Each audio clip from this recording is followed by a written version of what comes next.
প্রতিদিনের মতো সেদিনও গভীর রাতে মাছ ধরতে বেরিয়েছিল রমেন। কিন্তু সে জানত না নদীতে সেদিন মাছ নয়, অন্য কেউ তার অপেক্ষায় ছিল।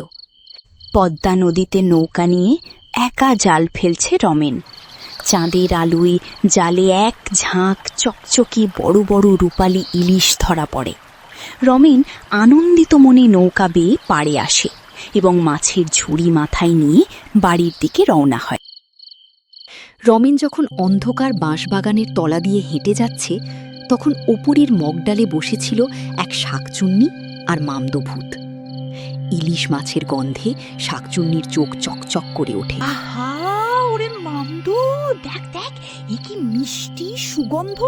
খাঁটি পদ্মার তাজা ইলিশ মাছ, লোভ সামলানো যাচ্ছে না রে।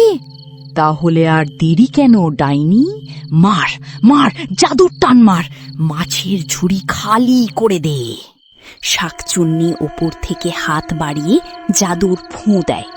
মুহূর্তের মধ্যে রমেনের মাথার ঝুড়ি থেকে 4-5টা বড় বড় ইলিশ মাছ উধাও হয়ে শাকচুন্নির হাতে চলে যায়।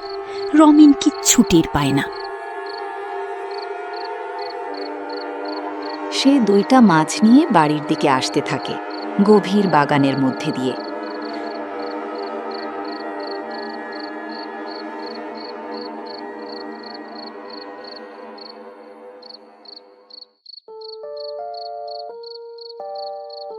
গিন্নি, হো গিন্নি, দেখে যাও আজ রাতে কি চমৎকার বড় বড় ইলিশ ধরে এনেছি।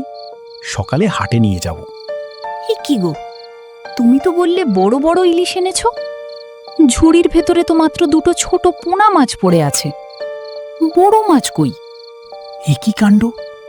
নৌকা থেকে নামার সময়ও তো দেখলাম ঝুড়ি ভর্তি মাছ। মাঝপথে সব উধাও হয়ে গেল কি করে? ঝুড়িতে তো কোনো ফুটোও নেই।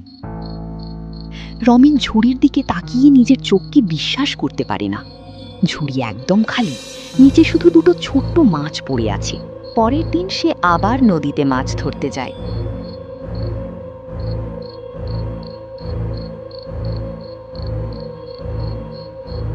শাকচুন্নি আবার জাদু করতেই রমেনের হাতের খোলুই, মাছ রাখার পাত্র, থেকে বড় ইলিশ মাছটা হাওয়া হয়ে যায়।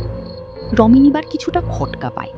সে চারপাশ তাকায়, কিন্তু কাউকে দেখতে পায় না। বাড়ি ফিরে যখন সে মালাকে খালি খোলুই দেখায়, মালা রেগে যায়। দুদিন ধরে এমন হচ্ছে। তুমি নিশ্চয়ই মাঝপথে কোথাও মাছ ফেলে আসছো, নয়তো কেউ চুরি করছে। এইভাবে চললে আমরা না খেয়ে মরব। না গিন্নি, ডাল মে কুছ কালা হ্যায়। মাছ চুরি কোনো মানুষ করছে না। বাঁশবাগানের ওখান দিয়ে আসার সময় মাছ গায়েব হচ্ছে। কাল সকালে আমাকে শম্ভু ওঝার কাছে যেতেই হবে। খুব সকালে উঠে রমেন শম্ভু ওঝার কাছে যায়।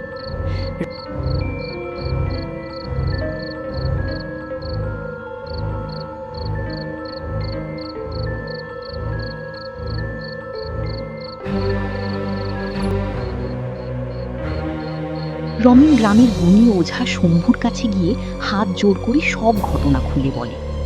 শম্ভু ওঝা চোখ বন্ধ করে ধ্যান করে সব বুঝতে পারে। রমেন প্রথম থেকে কি হয়েছে সব বলতে থাকে।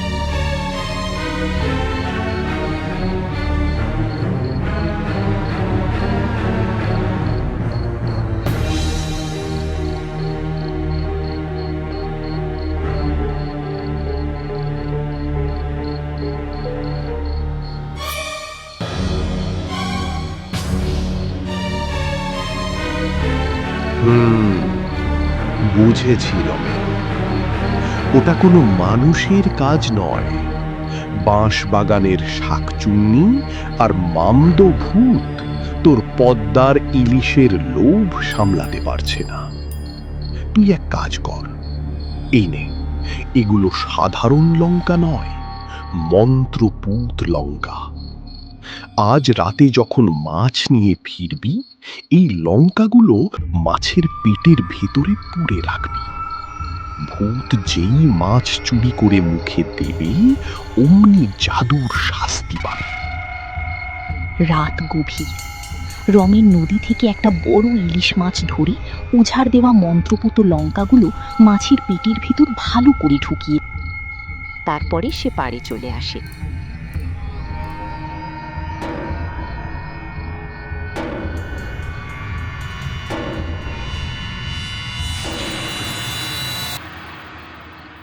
এরপর সে বাঁশবাগানের পথ দিয়ে হেঁটে যেতে থাকে।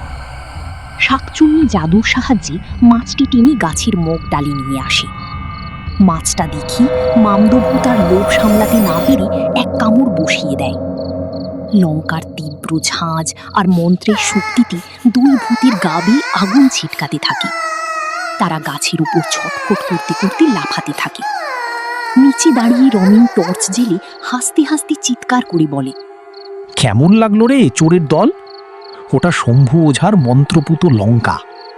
আর কোনোদিন আমার ইলিশ মাছে হাত দিবি বন্ধু? দুই ভূত বিকট আওয়াজ করে আকাশ দিয়ে উড়ে দূরে পালিয়ে যায়। ও ও ও মা গো, জিভ জ্বলে গেল, পেট জ্বলে গেল, ওরে জেলের বাচ্চা আমাদের বিষ খাইয়ে দিয়েছে রে। আর না ভাই, আমরা ইলিশ মাছের লোভ ত্যাগ করলাম, এই জঙ্গল এই গ্রাম ছেড়ে আমরা চিরকালের জন্য পালিয়ে যাচ্ছি। ওরে বাবা রে বাঁচাও, ওরে বাবা রে বাঁচাও। গল্পের ভূত তো লঙ্কার ঝাঁঝ খেয়ে পালালো, কিন্তু গল্পটা আপনাদের কেমন লাগলো? আপনাদের সুন্দর নামও কিন্তু আমাদের পরের কার্টুন ভিডিওতে আসতে পারে, তাই এখনই আমাদের চ্যানেলটি